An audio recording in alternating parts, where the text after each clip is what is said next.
Subscribe करें और bell दबाएं ताकि कोई खबर रह न जाए।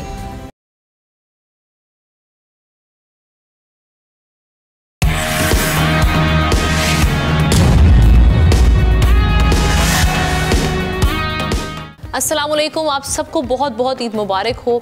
न्यूज़ पंच ईद स्पेशल प्रोग्राम के साथ मैं हूं आपकी होस्ट आमना खटाना। आज का नाज़रीन हमारा जो प्रोग्राम है वो बहुत ही स्पेशल होने जा रहा है क्योंकि स्पेशल गेस्ट हमने इनवाइट किए अपने प्रोग्राम में। हमारे साथ आज मौजूद हैं, किसी भी तारुफ की मोहताज नहीं है, आप बहुत अच्छे से उनसे वाकिफ़ हैं। प्रोग्राम्स में, मुख्तलिफ सियासी प्रोग्राम्स में भी उनको देखते हैं और नेशनल असम्बली ऐवानों में भी उनकी आमद होती है, वहाँ पर उनकी स्पीचेस देखी जाती हैं। हमारे साथ मौजूद हैं सेनेटर शेरी रहमान साहिबा, पाकिस्तान पीपल्स पार्टी की सीनियर रहनुमा हैं और ख़वातीन के हवाले से भी अक्सर हमें बात करती हुई दिखाई देती हैं। क्लाइमेट के हवाले से बड़ी उनकी काविशें रही हैं। तो आज हम सियासत से हट कर उनके मामलात कैसे चलते हैं ज़िंदगी के, ईद वो कैसे मना रही हैं, उनके साथ तो हमने उनको तो दावत दी है, उनके साथ उनके हस्बैंड, उनके शौहर को भी हमने दावत दी है, नदीम हुसैन साहब, दोनों को हम वेलकम कहेंगे प्रोग्राम में और अब उनसे गुफ्तगू का आगाज़ करते हैं। Thank you so much ma'am. सबसे पहले आप दोनों को बहुत बहुत शुक्रिया, आप लोगों ने वक्त निकाला है और सबसे पहले आप लोगों को ईद मुबारक। आपको भी बहुत ईद मुबारक, दिल की गहराइयों से आपकी टीम को, आप सबको। कि मैंने देखा पूरे रमज़ान आप लोग बहुत दिल लगा के काम कर रहे होते हैं, शाम को सुबह को डिफरेंट टीम्स, लेकिन आप सबको ईद मुबारक मेरी तरफ से। सहाफ़ी की ज़िंदगी कैसी भी हो मेरे ख्याल में मुश्किल होती है। वैसे सियासत और सियासी लोग और जो सहाफ़ी लोग हैं, इन लोगों का चोली दामन का ही साथ है। हमने देखा कि आप लोग भी बड़ी मेहनत कर रहे होते हैं। उसके बाद जैसे हम ऑफ द रिकॉर्ड भी बात कर रहे थे, इस्लामाबाद में आपका पूरा टाइम गुजरता है, फिर उसके बाद आप वक्त निकाल के यहाँ पे पहुँचती हैं। तो ईद मनाते कैसे हैं, ईद कैसे गुजरी आप? ईद बेटा ज़्यादातर मेरी कोशिश होती है होम बेस यानी कराची में, इस घर में गुजारें क्योंकि फैमिली यहीं होती है ज़्यादातर। और तो नदीम आ जाते हैं वहाँ पे, बेटी भी कभी कभी आ जाती है, सब अपने अपने काम में बिज़ी होते हैं। तो आपने बिल्कुल सही कहा, कोशिश यही होती है कि किसी तरह टाइम मैनेज कर लें और क्योंकि वक्त किसी के हाथ में नहीं होता, लेकिन आपको अपने कैलेंडर पे और शेड्यूल पे काबू रखना पड़ता है, नहीं तो वो अपने आप से ही चल पड़ता है। बिल्कुल। नदीम साहब आप बताएं, आपकी जो ईद है इसमें बच्चे भी साथ होते होंगे, आप भी बिजी रहते हैं, आपका वैसे बैंकिंग सेक्टर से आपका ताल्लुक है? फाइनेंस से। तो आपकी जो ईद होती है वो बड़ी स्पेशल होती होगी, शेरी साहिबा भी घर पर हैं, बच्चे भी साथ में घर पे हैं, तो किस तरह से सारे मामला देखते हैं? ईद प्रेजेंट तो यही होता है ना कि ये घर पे होती है, वरना हम लोग मुख्तलिफ शहरों में होते हैं। मैं कोशिश करता हूँ इस्लामाबाद जितना जा सकूँ जाता हूँ, लेकिन फिर भी महीने में आधा वक्त अलग अलग शहरों में गुजर जाता है। तो हमारी ईद मतलब कि अदर दिन फैमिली हमारी कम है। यहाँ मेरी सास है और एक बेटी है, बाकी सब पाकिस्तान से बाहर हैं, तो आपस में वक्त काफ़ी मिल जाता है। 4 दिन अगर मिल जाए बहुत बड़ा बोनस है, वरना साल भर में ऐसा मौका में नहीं मिलता एक शहर में एक साथ बगैर काम किए। चौथे दिन थक नहीं जाते एक दूसरे से? नहीं, मजाक। ओके, खाना बनानी थी आप? नहीं, मैं खाना मेरे पास ना टाइम है ना मेरे पास वो I think I am okay अगर बनाऊं तो, लेकिन कोई 20-30 साल से तो मैंने खाना नहीं बना सकती हैं। खाना मैं बनाता हूं। Oh nice, great. I am the cook, but हंगामी हालत में मैंने खाना बनाया और मैंने देखा बिल्कुल बना सकती हैं। ओनली हंगामी हालत। अच्छा। लेकिन इनका स्किल बेस है कि वो जब खाना और बनाने के लोग मौजूद हैं तो नहीं बनाती। मुझे बड़ा शौक है खाना बनाने का। अच्छा बना लेते हैं आप? मैं फ्यूजन फूड बनाता हूँ, चाइनीज़ बनाता हूँ, इटालियन बनाता हूँ, कुछ देसी भी बना लेता हूँ। Not really Chinese, fusion fusion. अब तक मैंने 60-70 लोगों तक की मतलब खाना किया। Okay, Thai and Chinese. शेरी साहिबा फरमाइश करती हैं खाने की कि आज मेरा ये खाने का दिल है, और सबसे ज़्यादा इनको क्या पसंद है खाने में? देखिए, आपका इम्तिहान मुझे पता था कि मेरा खाना ठीक है जब इन्होंने पास कर दिया, क्योंकि इनका मेयार हर चीज़ में बहुत ऊपर होता है। तनकीद लग रहा है वो, मैं घर का जो सेटअप है वो देख, अटेंशन टू डिटेल बहुत ज़्यादा होती है। तो जब मैंने खाना बनाना शुरू किया, उन्होंने पास कर दिया, तो मुझे पता था कि ये खाना ठीक। ज़बरदस्त। अच्छा शेरी साहिबा, आप थोड़ा सा हम ईद की, क्योंकि ख़वातीन की जो शॉपिंग होती है वो बड़ी हटकर होती है ईद के लिए, सोच समझ के भी हर चीज़ बनानी है, और मैं आपका फ़ैशन सेंस भी देखती हूँ माशाल्लाह से ग्रेट। फ़र्शी शलवार का बड़ा ट्रेंड है आजकल, और आपने माशाल्लाह से फ़र्शी शलवार ही ज़ेब-ए-तन की। मुझे पता भी नहीं है कि ये फ़र्शी शलवार है, ये मेरी स्टैंडर्ड नाप है। 20-30 साल से एक ही नाप है, कुर्ते का भी और शलवार का भी, और मैं कुर्ता शलवार ही पहनती हूँ। मैं आई मीन हमेशा से। खुद डिज़ाइन करती हैं आपने? इसमें डिज़ाइन किया, ये कुर्ता है। हाँ। बट मैं जो करती हूँ, जो ऑफिस के कपड़े हैं यूजुअली एक रंग में साल में कोई 10-15 साल में एक दफ़ा लंबा चौड़ा थान लेके उसे डाई करवा लिया। अच्छा। डिफरेंट कलर्स में, एक रंग में। तो वो मैं सूट्स पहनती हूँ कॉटन जामावार के, दे वेरी नाइस। पूरे दिन वो चलते हैं। अब ट्रैवल भी करना है, कुछ भी करना है, स्मार्ट रहते हैं, ऐसा नहीं लगता है घड़े में से कपड़े निकल के आए हैं या इस्त्री नहीं हुई, दैट थोड़ा सा। और घर पे आई मीन दिस आई में मेरा मशहूर है, मैं घर के जो टेक्सटाइल्स भी हैं, सोफ़ा पे जो लगा हुआ है, मैं जाऊंगी या तो आशियाना या कहीं भी एक मार्केट में, एक घंटे के अंदर अंदर मैंने सब कुछ कर लेना है। यानी कि अब ये जो लगे हुए हैं वो सब सेटल हो जाएगा एक घंटे में। एंड मैं कन्वेंशनल फैब्रिक्स और टेक्सटाइल्स नहीं लगाती, जो कोई मसलन जोड़े पे लगाएगा तो मैं सोफे पे लगाऊंगी उससे। तो सर की हेल्प तो नहीं आपको शॉपिंग में चाहिए? जाते हैं साथ सर की हेल्प चाहिए होती है, एटीएम की। ओके, एटीएम है। मैं वही सवाल अगला करने लगी थी कि ख़वातीन बड़े खुले हाथ से खर्च करती हैं, वैसे शौहर के कमाई से खुले हाथ से खर्च करती हैं, क्योंकि आप तो माशाल्लाह खुद भी वर्किंग वुमन है, तो आप ये खर्चने वाले में से नहीं। अच्छा, खर्चे नहीं करवाती? मतलब चीज डजंस पे अपने ऊपर जाती पे तो बहुत ही कम करती है। जो ज़्यादातर करती हैं डिज़ाइनर क्लोथ जो है, मतलब इन्होंने अपने नहीं, ये देखिए पुरानी लखनऊ की चिकनकारी है। I like traditional. लेकिन आपने बहुत अच्छे से कैरी किया उसको, पर मैंने उसको डाई करा के वेरी नाइस, वेरी नाइस।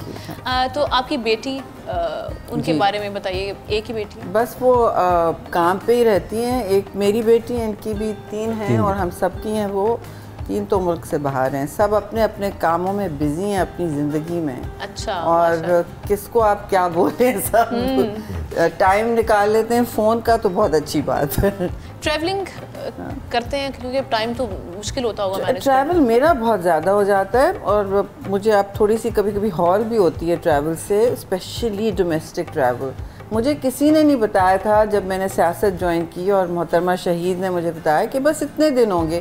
किसी ने नहीं कहा था कि इतना ट्रैवल करना होगा, ऊपर नीचे कहीं किसी की कंडोलेंस में, ख़ास करके फौतगी में तो पहुंचना ही होता है। तो और फिर मीटिंग आ गई, रात को पता चलता है सुबह मीटिंग है। परसों लास्ट वीक मैं गई हूँ सुबह 7 बजे की फ़्लाइट से और रात को 7 बजे की फ़्लाइट से वापस आई हूँ। क्योंकि मेरी अगले दिन यहाँ स्टैंडिंग कमेटी थी, मैंने यहाँ रखी थी कराची स्टेट बैंक में। तो आई मीन चटनी निकल जाती है कभी कभी, तो इट्स टू मच। हॉलीडे आपने आखिरी अपने एक साथ कब मनाई और कहाँ? हॉलीडे पे नज़र लग जाती है हमारी। हम इनका एक चाइना का ट्रिप था, मेरा भी वहाँ काम था, हम बीजिंग गए, फिर शंघाई गए, फिर मैंने पूरी प्लानिंग की थाईलैंड जाने की। क्योंकि बीच में वीकेंड था और फ्लाइट भी वहाँ से आ रही थी। रिजॉर्ट में बड़ी अच्छी जगह बुक की, बड़ी प्लानिंग की, और इत्तेफाकन शंघाई में मेरा पासपोर्ट बन गया। ओह, तो फिर हमें बिल्कुल तो सीधा वापस आना पड़ा। छुट्टी किए हुए 7 महीने, मुझ में अरसा हो गया, मैनी अच्छा। 5-6 साल तो हो गए। मिस करती होंगी फिर आप उस वक्त को भी? हाँ, नहीं, मुझे बस इंटरेस्ट छुट्टी से ये नहीं कि कहाँ है, इंटरेस्ट मेरा है कि टाइम ऐसा हो जिसमें फ़ोन ऑफ हो, मतलब सारे वक्त बंदा डिस्ट्रैक्टेड ना हो। हम लोग 10 साल पहले 12 साल पहले मालदीव्स गए थे 3 दिन के लिए रीजन में। उधर उन्होंने फ़ोन ले लिया, फ़ोन और जूते ले लिए थे आपसे, कहा था जूते भी ले लिए थे। ज़बरदस्त। वैसे मालदीव्स में आई थिंक 3 दिन वैसे काफ़ी वेरी नाइस। एग्जैक्टली। हाँ, बहुत अच्छा। मुझे ये बताइए, शादी को कितने साल हो गए? सबसे हसीन याद आपकी शादी की? 25 साल। 25 साल माशाल्लाह। And more. वो मेरे लिए तो सबसे हसीन मौका ये कि जब मैंने इनको प्रपोज किया था। ओके, कैसे था वो मोमेंट कैसा था और कैसे प्रपोज किया? आपको पता था कि इंटरेस्टेड हैं, जानते हाँ, थे? पता था तो इंटरेस्टेड है। मैंने मुझे भी पता था कि आज क्या हो रहा है, बताओ ना। मैंने अपनी तरफ से बड़ा खुफिया प्लानिंग की। अच्छा। हमारी, हाँ, मैंने कहा हम बीच पे जा रहे हैं, वहाँ वो एक रात को कोई डिनर है, रात को डिनर है, तो मैंने आप कपड़े पहने और मैंने फिर सूट पहना और मैंने कहा वो डिनर है ऑफिशियल। वहाँ मैंने बैंड का और रेस्टोरेंट का सी पे इंतज़ाम किया हुआ था, 2 कैंडल लाइट टेबल वगैरह सब लगी हुई थी, सब मैंने इंतज़ाम किया सरप्राइज़ का। ये पहले ही समझ लिया कि ये क्या करने वाला है, तो मेरा सरप्राइज खराब। मैंने रास्ते में कोई डिनर नहीं है ना। How do you know? मैंने कहा know these things। आपको कितना अरसा हुआ था जानते हुए एक दूसरे को उस वक्त? साल। देखिए हम स्कूल में साथ थे, लेकिन ये मुझसे कोई 4 साल जूनियर थी, तो मैं जानता तो उनको वहाँ से हूँ, लेकिन वहाँ ज़्यादा बातचीत नहीं थी कि स्कूल में 4 साल बड़ा फ़र्क होता है मतलब कि जूनियर सीनियर में। बिल्कुल। जब मैं Pakistan And I was much smarter than you. मैं इनकी तरफ देखता नहीं था। ये कप लेते थे स्पोर्ट्स डे पे पूरे स्कूल का, वेरी वेरी स्पोर्टी एथलेटिक, और मेरा फर्स्ट प्राइज होता था एकेडमिक्स में हर साल मैं बिल्कुल वही विदाउट आपसे 15 इयर्स। मुझे लग रहा था और मैं तो मैं पूछने तो लगी रिहर्सल थी। में भी नहीं जाती थी, ऐसे मुझे आता है ये लेना। क्या पढ़ती ज़्यादा थी, अच्छी स्टूडेंट थी? नहीं, इनकी बहुत नेचुरल एबिलिटी है, इंटेलेक्ट बहुत अच्छा था। नेचुरल एबिलिटी मतलब कि पढ़ती तो है, आप देखेंगे घर में बहुत किताबें, बट शीप्स herself very knowledgeable, but school में भी मतलब she has natural ability to grasp things concisely, मतलब वो उनको सस्टेन करना।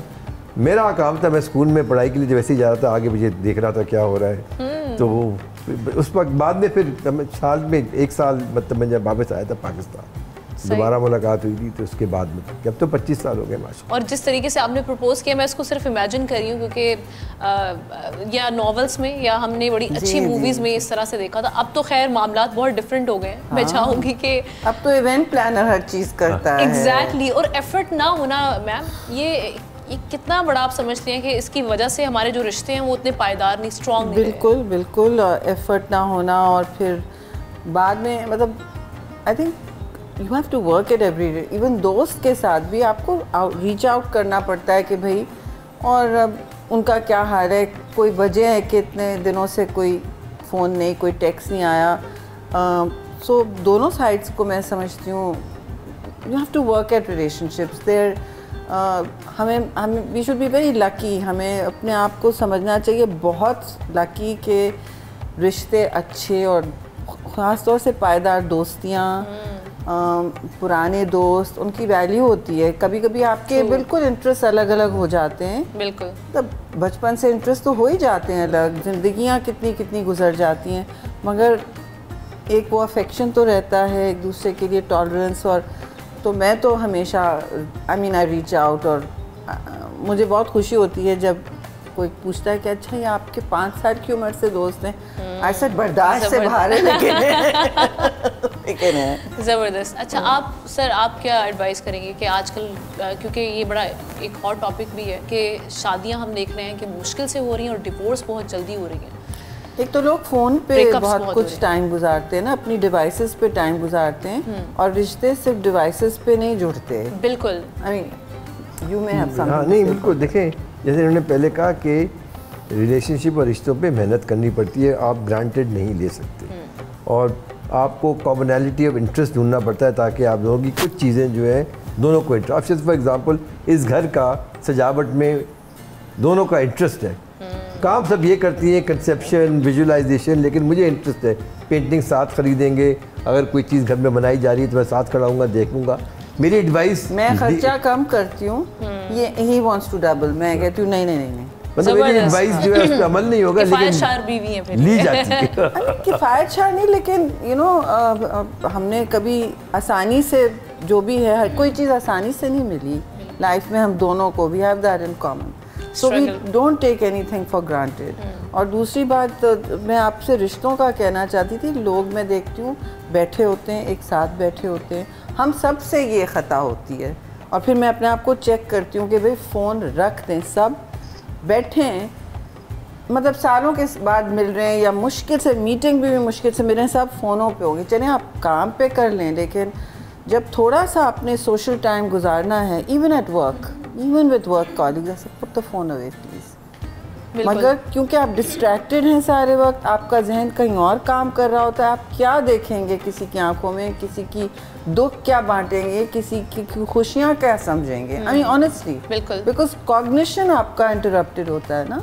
और हमारी नई जनरेशन तो उनकी पहली रिलेशनशिप तो फ़ोन होती है। बिल्कुल बिल्कुल ऐसे ही है। सोशल मीडिया बहुत ज़्यादा वक्त इनका ले लेता है, आपस में गुफ्तगू कम होती है। I mean I also love Instagram पे मैं बहुत सारी चीज़ें, शॉपिंग तो मैं अक्सर और बेशतर घर की चीज़ें, और मेरी एक और शौक़ है टू रीयूज़ थिंग्स, तो इसमें हर चीज़ रिसाइकल्ड है इस कमरे में। अच्छा, नाइस। जैसे अब प्री यानी आप डिस्कार्ड करने की बजाय इसको उसी I'll reuse it, I'll remodel it. That's great. नहीं। अच्छा, और अब अगर हम आज बात करें 25 साल बाद शादी के, आज भी एफर्ट करनी पड़ती है, या फिर वो बस स्टार्ट के वो कहते हैं कि 10 साल गुजार लिए साथ, फिर आप समझ जाते हो बिल्कुल एक दूसरे को, और फिर उसके बाद एफर्ट नहीं? बिल्कुल एफर्ट करनी पड़ती है अपने इंटरेस्ट मैच करने, because we are both growing, हम अपने अपने busy life, you know, we have that in common. Effort नहीं होगा तो फिर ये अकेली शो कर रही होती हैं, फारिग हो जाता है। नहीं एक रिक्वायरमेंट है, एग्जैक्टली। तो ये एफर्ट बहुत ज़रूरी है, 25 साल हो जाए 50 साल हो जाए, मैं कह रहा हूँ वो इंटरेस्ट जो दोनों के एक साथ है, और इंटरेस्ट अलग होना भी बहुत ज़रूरी है, बिल्कुल, ताकि आप अपना जो सफ़ेयर है उसमें भी काम करें और मतलब कॉमन इंटरेस्ट भी हो, ताकि चीज़ें साथ ले सकें, साथ कर सकें, जो कुछ भी कॉमन इंटरेस्ट। एक चीज़ और हम करते हैं, हम साल में नहीं करते बट ईद पे करते हैं, 4 दिन छुट्टी में उर्दू ड्रामा भी देखते हैं। उर्दू ड्रामा ढूंढ के मालूम करके वो पूरा सीरियल एक साथ निकाल लेते हैं। नहीं, पुराने ड्रामास देखते हैं या अभी भी? नहीं, पुराने भी और नए मुझे इसलिए शौक है, एज अ सोशियोलॉजी या एंथ्रोपोलॉजी हो क्या रहा है, और आप स्पेशली यंग जनरेशन में, तो मतलब क्या सोचे, और दूसरे तबकात में भी वो लोगों के घरों के अंदर जाते हैं। और मैं एक बात देखती हूँ, मुझे बार बार मैं देखती हूँ कि ख़वातीन और लड़कियों के हवाले से अभी भी माशरे में इतनी सख्त, इतना तासुब है, बिल्कुल, एंड इट्स वो आपको आपके प्लेस में नज़र आता है ना, देयर रिफ्लेक्शन ऑफ रियलिटी। हर जगह है ये, हर जगह बढ़ रहा है, कम नहीं हुआ है, ये सोचने की बात है। एब्सोल्युटली। एक ब्रेक लेते हैं, ब्रेक के बाद हमारी डिस्कशन, खट्टी मीठी सी बातें भी जा रही हैं और उनकी यादें भी जा रही हैं, उसका सिलसिला जारी रहेगा एक ब्रेक के बाद।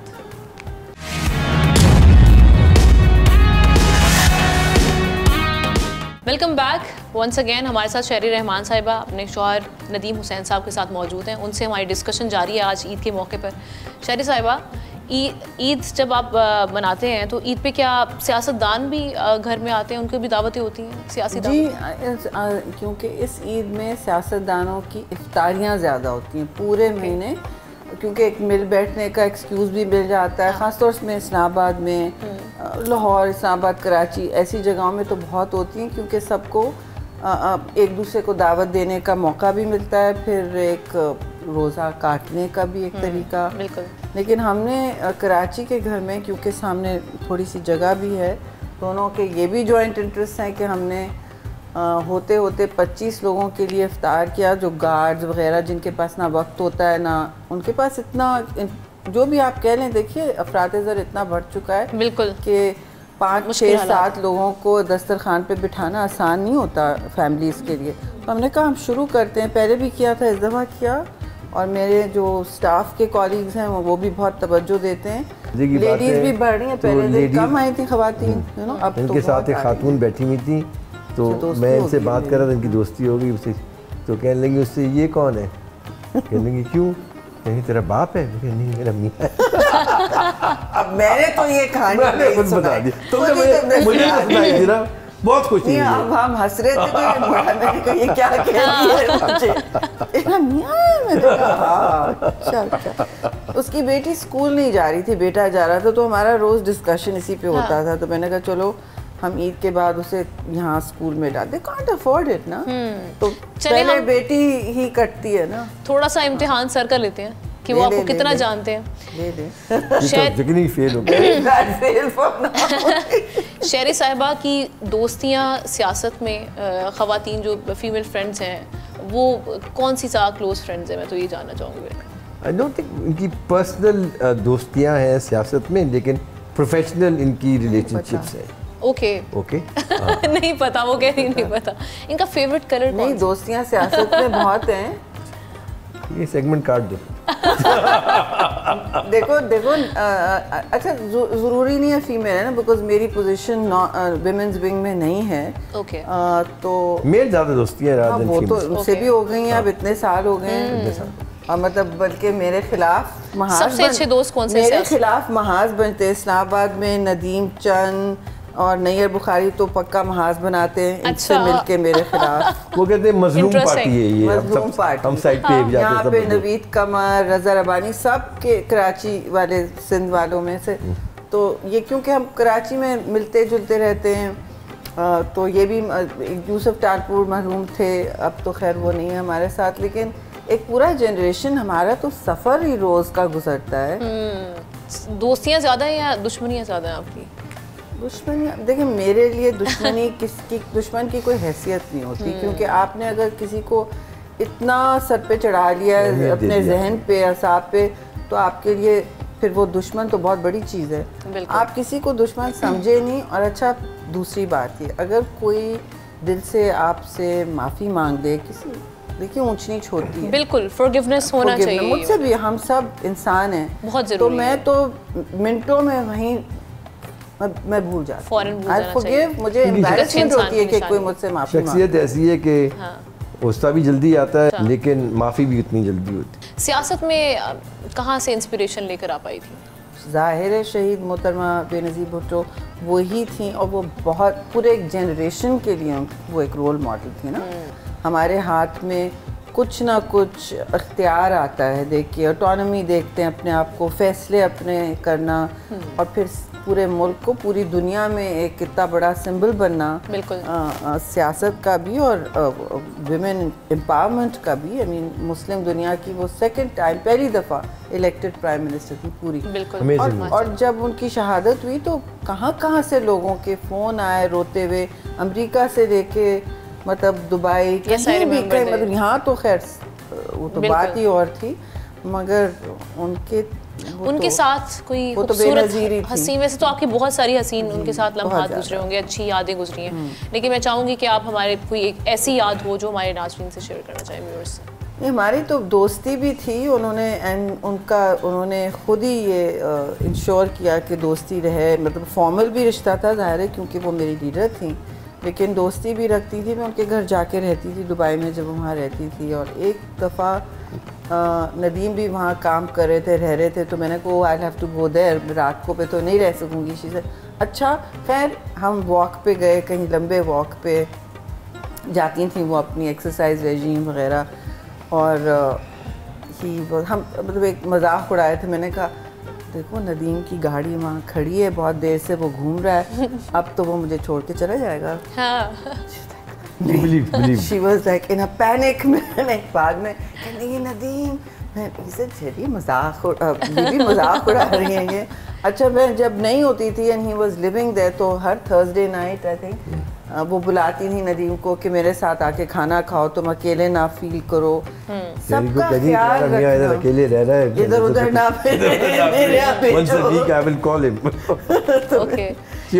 वेरी काइंड, अपने बच्चों का जिस तरह ख्याल करती थी। और इस तरह की ना, हम उनको आइसक्रीम का शौक था, तो हम कहते थे कि मीठा खाने का, मैंने सुना बीबी को बहुत मुझे शौक नहीं था, उनको था, तो हम जाते थे शीशा, हाँ अब शेरी मुझे क्रिटिसाइज करेंगी, मैंने कहा वो तो मैं करूँगी, but we still enjoyed it. फिर हम मेरी वजह से चाट खाने जाते थे कि नहीं अब शेरी को चाट खानी, उनको भी बहुत शौक था, but she was so kind. ये सारी चीज़ें लोगों को उनके दिल की नहीं पता है, उनका दिल कैसा था। एक चीज़ मैं आपकी बातों से जो गेज कर रही हूँ कि फ्रूट चाट की तरफ आपका वो होना, या उसकी जानिब कि हम वॉक पे निकले, तो इसका मतलब आप फिटनेस का ख्याल रखती हैं। फिटनेस के लिए क्या करती हैं वो देख भी सकती हूँ कि आप काफी फिट हैं बाबा, मुझे और ख्याल रखना चाहिए। फिटनेस तो मतलब एज जैसी आपकी उम्र बढ़ती है ना, तो फिटनेस बहुत ज़रूरी होती है। आपकी उम्र में ज़रूरत ही नहीं होती थी ना, आपको होगी, लेकिन मैं समझती हूँ एज सबको आजकल तो हमारी जो खुराकें हैं और जो लाइफस्टाइल है मैम, बहुत ज़रूरत है, बहुत ज़रूरत है, बहुत ज़रूरत है। तो भी एक्सरसाइज घर पे जिम छोटा सा बना हुआ है। ये मैं क्या एक डिसिप्लिन है डाइट का, ये खाती क्या है, देख के खाती हैं, मेरी तरह नहीं है मैं खा नहीं। आज शीर खुरमा और बिरयानी तो पक्का है। नहीं, ईद पे तो जरूर वो जरूर होनी चाहिए। पर biryani is not bad for you. Biryani आपको पसंद है? वही आलू वाली, कराची की रवायती बिरयानी, कराची वाली, या तो झींगे वाली, ओके, या आलू झींगे आलू, सिंधी बिरयानी आ रहा है, सिंधी बिरयानी के बगैर तो बिरयानी हो ही नहीं सकती। हाँ, तो आप भी अपनी फिटनेस का ख्याल मैम को देख के मुतासिर हो गए, अब शुरू से आप भी जरा फिट रखते थे? ज़्यादा फिटनेस की ज़रूरत है, मैं हमेशा खाने पे तनकीद करती हूँ, देखना पड़ता है ना जब ये होती है कहाँ कह रहा है इंसान। Okay, that's great. तो स्पोर्ट्स में भी इंटरेस्ट रहा आपका? नहीं, मेरा स्पोर्ट्स में कभी इंटरेस्ट नहीं था। He was interested in sports. एक ज़माने में मैं स्विमिंग करती थी, सीखा वीखा था, करती थी। स्पोर्ट्स कोई इतनी तरजीह नहीं रखता था। मुझे अभी तक मुझे है कि मैं आर्टिस्ट क्यों नहीं बनी, मैंने क्यों नहीं सीखा।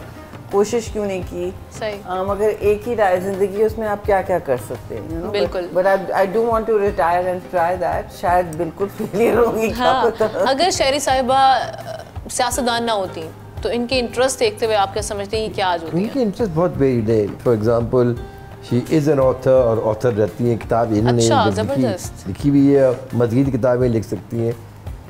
आर्ट डिज़ाइन ये जो करती हैं, इनकी एक नेचुरल एबिलिटी है, मतलब कि फिर ये जर्नलिस्ट भी रही हैं। तो मतलब कि सियासत तो बीवी ने इनसे रिक्वेस्ट की थी, 27-28 साल हो गए, इट्स लाइक मोर, तो उसकी वजह से आगे इनका प्लान नहीं था। तो she could be many things and she, अब इसके बाद भी मुझे लगता है अगर सियासत जब भी ये रिटायर होती हैं तो she will be doing many other things, बैठी नहीं रहेंगी। बिल्कुल ठीक। बच्चों का शिकवा तो नहीं होता कि आप वक्त बचपन में, अब तो सब अपनी अपनी लाइफ्स में हैं, कि आपने वक्त नहीं निकाला या वक्त नहीं दिया? मैंने बिल्कुल वक्त निकाला। मैं वेरी क्लियर कि बच्ची जब स्कूल भी जाती थी तो मैंने कभी किसी मेड के साथ नहीं भेजा, कभी भी नहीं स्कूल। या तो वालिद ले जाएंगे या मैं लेके जाऊंगी या मेरी बहन लेके जाएगी, वापसी भी ऐसे ही। और 1 या 2 मील टाइम्स पे मेरा होना ज़रूरी है। फिर वो बड़ी जब हो गई तो फिर ट्रैवल वेवल बहुत हो गया, पर अदरवाइज़ ये भी उसूल मुझे बीबी ने सिखाया कि डिनर अगर ज़रूरी है कि हम साथ करें। बिल्कुल। और पता होना चाहिए कि बच्चा क्या सोच रहा है, क्या फील कर रहा है, पूरा दिन उसकी क्या मसरूफियत है। वैसे भी बच्चों का आदत हो जाती है स्पेशली टीनेज में कि वो छुपाएं बातें ना। बिल्कुल। और आपके सामने नॉर्मल रहे फिर कुछ और सोचो, ये तो एक नेचुरल फितरी सी बात है। तो ये चीज़ें देखनी पड़ती हैं। आजकल हम मैम देख रहे हैं केसेस बहुत बढ़ गए हैं। अभी रिसेंटली एक हाई प्रोफाइल केस भी हमने देखा कराची में, वो ड्रग्स से रिलेटेड मामला हो रही वो। और फिर उसके अलावा हम ये भी देख रहे हैं कि डोमेस्टिक वायलेंस भी बहुत बढ़ गया है। ख़वातीन के साथ मुख्तलिफ हम देख रहे हैं कि जो वाक़यात हरासानी के पेश आ रहे हैं, ना सिर्फ पाकिस्तान में, पूरी दुनिया में। उसकी रीज़न आप क्या समझती हैं? इस पर कंट्रोल क्यों नहीं किया? जितनी अवेयरनेस अब आ गई है, जितने मामला हम देख रहे हैं, उसके बावजूद ये चीज़ें होना, आपकी इस पर थॉट्स क्या हैं? हमारी सोच थी 60s-70s में कि जब ये सारी तहरीकें शुरू हुई थी ख़वातीन के हवाले से, तो मसावी हुकूक होंगे, ये हो बहुत बहुत बहुत सड़कों पे वक्त गुजारा है हर जगह दुनिया में। और हम बात करते हैं बहुत सारी SDGs है ना, मसलन आपके सस्टेनेबल डेवलपमेंट गोल्स, जो एक SDG जो सारी दुनिया में पीछे जा रहा है, नीचे जा रहा है, वो ख़वातीन के हवाले से, जेंडर एम्पावरमेंट, इन सारी चीज़ों में ना, इक्वल पे के हवाले से, या घरों में हकूक़, बाहर दुनिया में domestic violence, harassment at work, हर जगह।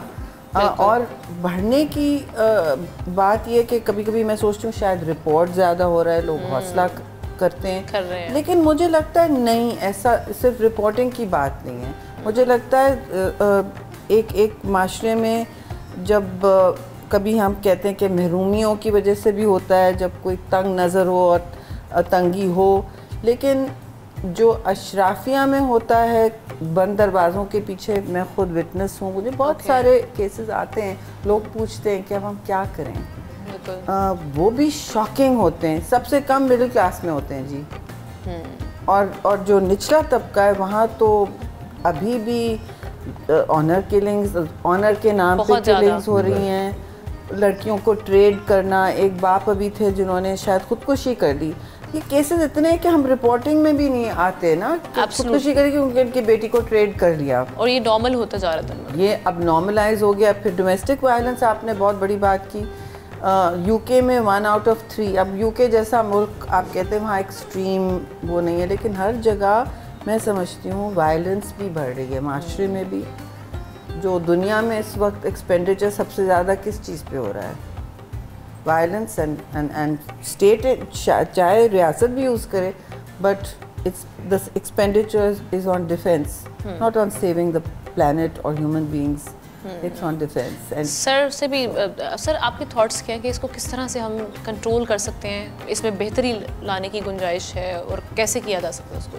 आई थिंक ये एक माइंडसेट है, मतलब कि आपकी जो परवरिश हो रही है घर में, जो आप देखते हैं वो आगे जाके आप अपनी ज़िंदगी में उस पर अमल करते हैं। और ख़वातीन को मसले सकते हैं निचला तबका, मतलब जितने भी सेकंड क्लास, और ये सिर्फ लोअर क्लास या मिडिल क्लास में नहीं, एलीट क्लास के अंदर भी है। इसके इन्होंने सेनेट में कुछ गुफ्तगू भी की थी, बहुत सारे आपको एग्जांपल्स नज़र आते हैं कि जहाँ माइंड सेट है कि वीमेन आर सेकंड क्लास, जब आपका माइंड सेट ये सेकंड क्लास है तो फिर डोमेस्टिक वायलेंस मैं बताना चाहती हूँ आपको, मुझे अफसोस ये हुआ कि ख़वातीन के टैक्स आए कि ये इशू आपने क्यों उठाया। मैंने कहा क्योंकि उन्होंने छोटे अलग अलग क्लिप्स बनाए थे। मैंने कहा बेटा इंटरनेशनल वुमेंस डे था, लेकिन मैं किसी भी वक्त उठा सकती हूँ। और बहुत सी मैंने तो ख़ास तौर से निचले तबकात के लिए जो औरतें महरूमियत का शिकार होती हैं उनकी क्या ज़िंदगी होती है वो तो आप सोचें। पाकिस्तान में औरतें सबसे ज़्यादा मशक्क़त क्या करती हैं, वो घरों के अंदर करती हैं, अपनी फैमिलीज़ के केयर करने के लिए करती हैं, जो अनडॉक्यूमेंटेड जाता है। सारा पानी वो कैरी करती हैं 70% ना। तो मैंने उस दिन कह दिया कि नीचे से होते होते मैं ऊपर, मैंने कहा डोमेस्टिक वायलेंस क्यों बढ़ा, क्योंकि आपकी अशराफिया में ये एटीट्यूड अभी भी है, जिनके पास वसाइल हैं, एजुकेशन है, सब कुछ है, कि औरतें सेकंड क्लास सिटीज़न हैं।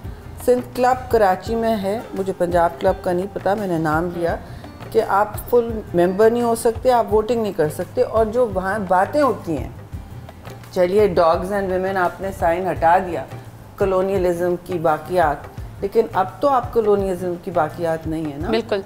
तो ये सारी बातें क्यों नहीं, ये बात तो ओहो इसका क्लिप बना वायरल होगी, क्योंकि अशराफिया में बुरा लगा लोगों को। बहुत सारी ख़वातीन ने क्यों बात की, ये क्यों, ये रहने देते, भाई क्यों रहने दूँ। मैं तो नहीं जाती उस क्लब में, मेंबरशिप मेरे मियाँ की है, 10 साल से मैं नहीं गई। मैं भी नहीं जाता, वो भी नहीं गई। और मर रहे लाइनें लगी हुई है क्लब में मेंबरशिप हो जाए। ये सब हिंड्रेंस हमारे सामने बैरियर्स हैं ख़वातीन के। अभी भी माशरे में जो एक माइंडसेट पाया जाता है, उसके बावजूद ये इस लिंक्ड है बेटा, ये सारी कड़ियाँ जुड़ी हुई हैं। आप जब औरत को सेकंड क्लास सिटीजन समझोगे तभी आप उसके खिलाफ उस पर तशद्दुद कर सकोगे, तभी कलाई मरोड़ोगे और कहोगे कि नहीं इससे ज़बरदस्ती शादी करनी है। आप लाइफ चॉइसेस लोगे। हर आप कहती हैं यहाँ पाकिस्तान में हर 2 मिनट एक औरत दम तोड़ती है अपनी बच्चे देते हुए। बिल्कुल ठीक है, प्रेगनेंसी के बाद। तो ये क्यों होता है? बिकॉज शादियाँ बहुत कम उम्र में की जाती हैं, अपनी मर्ज़ी से नहीं की जाती, और सबसे ज़्यादा शॉकिंग हेल्थ चॉइसेस जो हैं आपकी वो आपसे नहीं पूछी जाती। ट्रू। आप किस डॉक्टर से मिल रहे हैं, आप मिल भी रहे हैं डॉक्टर से, आपको पहुँच आप घर के अंदर आने भी देंगे डॉक्टर को, मेल डॉक्टर, अगर उस वक्त फीमेल डॉक्टर नहीं है इस तरह। और आपका न्यूट्रिशन क्या है, टेबल पे कम खाना है तो लड़के को मिलेगा, टेबल पे घर में वसाइल कम है तो वो स्कूल लड़का ही जाएगा पहले, घर पे रहेगी लड़की नौकरानी बन के सबकी। यही होता है ना। बिल्कुल। राज तो नहीं करेगी शहजादी की तरह। तो इसके लिए सर आप क्या समझते हैं फाइनेंशियल इंडिपेंडेंस ख़वातीन की कितनी ज़रूरी है? ऑल्दो हमें बड़ा डिस्करेज किया जाता है जब हम बाहर जाते हैं, तो वो कहा जाता है कि मर्दों के मुकाबले में आ गई हैं। और जी, तो फाइनेंशियल इंडिपेंडेंस आप समझते हैं कि बेहद ज़रूरी है? बेशक जितनी भी हिंड्रेंस आए, ब्लॉकेजेस आए, हमें निकलना चाहिए अपने उसके। बहुत अहम चीज़ है, और इसको आपको प्राइमरी स्कूल सेकेंडरी स्कूल से शुरू करना चाहिए। आपको चेकबुक के बारे में या फाइनेंस के बारे में यूनिवर्सिटी लेवल के जाके मालूम हो। बिल्कुल बिल्कुल ऐसा ही, ताकि लड़कियों को भी पता हो कि भाई मतलब इंडिपेंडेंस उनको किस तरह करनी, फाइनेंशियल इंडिपेंडेंस, ताकि उनको और मौके दी जाए। मुझे ये बताइएगा कि अब हम थोड़ा सा क्लाइमेट पे भी बात कर लेते हैं। क्लाइमेट का आपने जब पोर्टफोलियो संभाला, ये पोर्टफोलियो मिला कैसे? क्या आपके इंटरेस्ट थे इस पे? आपकी रिसर्च थी, आपने खुद शो करवाया अपना इंटरेस्ट और उसके बाद दिया जी गया? मैंने वो मांगा पोर्टफोलियो। जब कह रहे थे तो किसी को पैसे भी चाहिए नहीं था। हाँ। कम लोगों को इंटरेस्ट था। और बड़ा ये हम देख रहे हैं संगीन इस वक्त खतरात लाहक है पाकिस्तान को। मैंने उससे कोई 10 साल पहले से इंटरेस्ट लेना शुरू किया था, क्योंकि आप देखें जब से आप तो नौजवान हैं माशाल्लाह, भाई मैं जब बच्ची होती थी इसी शहर कराची में इतनी गर्मी नहीं पड़ती थी। बिल्कुल। आपको एसी की मैक्सिमम एक घर में 2 या 1 एसी होते थे, गाड़ियों में भी ज़रूरत नहीं पड़ती थी, खिड़की खोल ली काफ़ी। अब आप देखें हालात क्या हैं। बिल्कुल। लोग खड़े नहीं हो पाते। नहीं, और पाकिस्तान में 53 डिग्री सेंटीग्रेड 3 साल रहा है आपके साउथ में, दादू में, तुरबत में और पसनी, नॉट पसनी सॉरी, जेकोबाद। अब आप सोचें ये दुनिया के सबसे संगीन तरीन टेम्परेचर्स हैं, इसमें क्या उग सकता है, कौन सांस ले सकता है, कौन लेबर कर सकता है, कौन खेती बाड़ी कर सकता है। और फिर पानी की किल्लत साथ साथ उससे बढ़ती चली जाती है, बहुत ज़्यादा पॉपुलेशन बढ़ रहा है, डिजर्टिफिकेशन शुरू हो जाता है। तो ये तो बहुत मेरे लिए ये ज़िंदगी और मौत के मसले हैं जी। And I would like to appreciate you, क्योंकि मैं देखती हूँ आए रोज़ आप इस पे बात करी होती हैं और ये बहुत संगीन चैलेंज है इस वक्त पाकिस्तान में जी। तो बड़ी खूबसूरत आपने क्लाइमेट के हवाले से भी बात की है। ये बड़ा संगीन चैलेंज है, इस पे आप काम भी कर रही हैं और आपको इस पे हम गुड लक भी बोलेंगे। जाते हुए एक मैसेज मैं आप दोनों की जानिब से ईद का मैसेज, चूँकि हमारे लोग जो हैं वो देख रहे हैं और वो बड़ा आपसे इंस्पायर भी होते हैं, लोग सीखते हैं, तो मैं चाहूँगी कि आप ईद का खूबसूरत इन्होंने तो शेर ज़रूर सुना देना है, तो आई वॉन्ट टू दैट, मैं गुरेज करूँगी। मैं कहूँगी कि देखिए 2-3 छोटी छोटी चीज़ें। एक तो ये बड़ा दौर ऐसा है कि बहुत सारे लोग महरूमियों से गुजर रहे हैं, तो हमें थोड़ा सा अपने घरों से अपने आप से निकल के दूसरों का थोड़ा सोचना होगा। अगर खुशियाँ हैं तो उनको बांटें और वसाइल हैं तो उनको भी थोड़ा सा बांट लें। ये नहीं कि अपने आप पर नहीं करें, वह ज़रूर करें।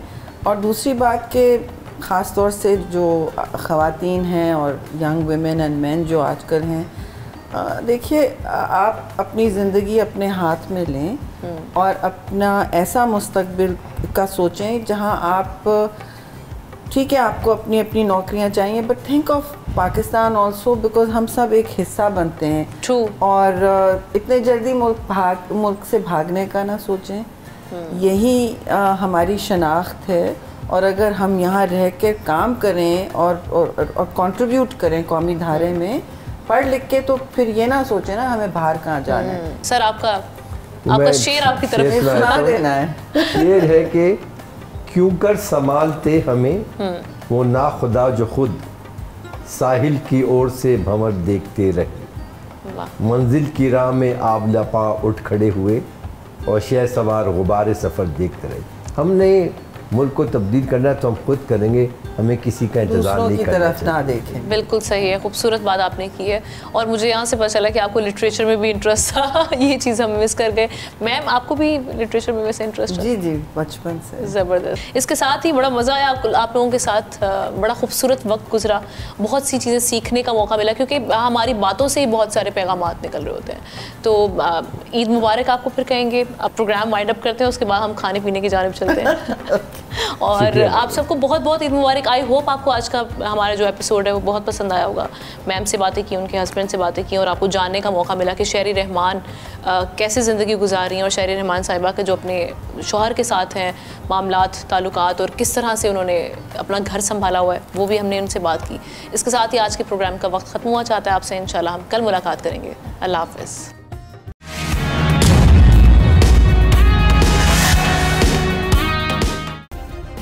सब्सक्राइब करें और बेल दबाएं ताकि कोई खबर रह न जाए।